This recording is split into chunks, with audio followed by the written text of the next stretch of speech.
Hello everyone. In this session, we are going to discuss about the encapsulation. So, there are object-oriented programming, that is C++ or Java.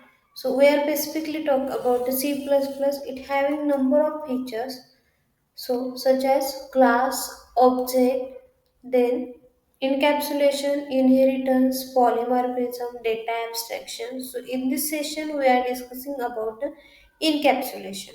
So what is the objective or what is the agenda of this session? What is encapsulation? Next is why encapsulation, then syntax of encapsulation, then example, advantage and achievements using that encapsulation.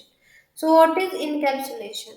A language mechanism for restricting access to some of the object's components. It is known as the encapsulation. Second definition, or we can say, encapsulation is the process of combining data and functions into a single unit called class. Data is only accessible through the functions present inside the class.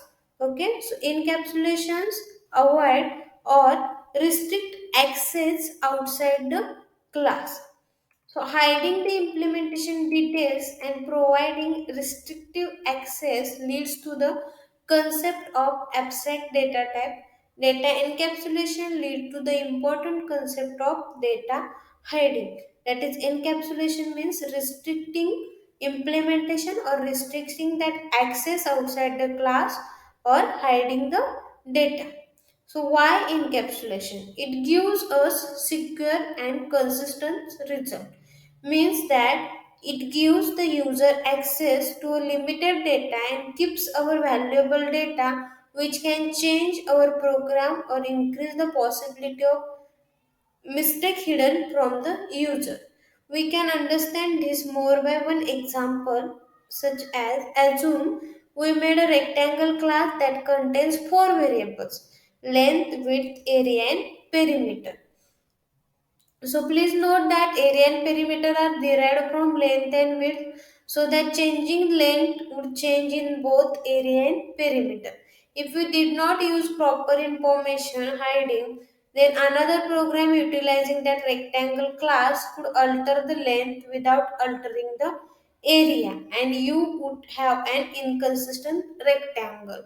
So there need to be restrict that length and width to the another classes. Using encapsulation, we can create a function that if a program wanted to change the length of the rectangle, that the object will appropriately update its area and perimeter without being inconsistent. So the whenever area will be updated, length will be updated, or according to length, area will be updated. So the ideal is to keep as many of the details of each class hidden from all other classes as possible. So syntax for this: class box public double get volume wide, then return length into break into height. So private members are length, breadth, height. So these are the private members. So this will be accessible only within the class. So we are restricting that access of these member. So we can understand it with the more examples. IOStream, then file. So here class adder integer I is equals to 0. Total is equals to I.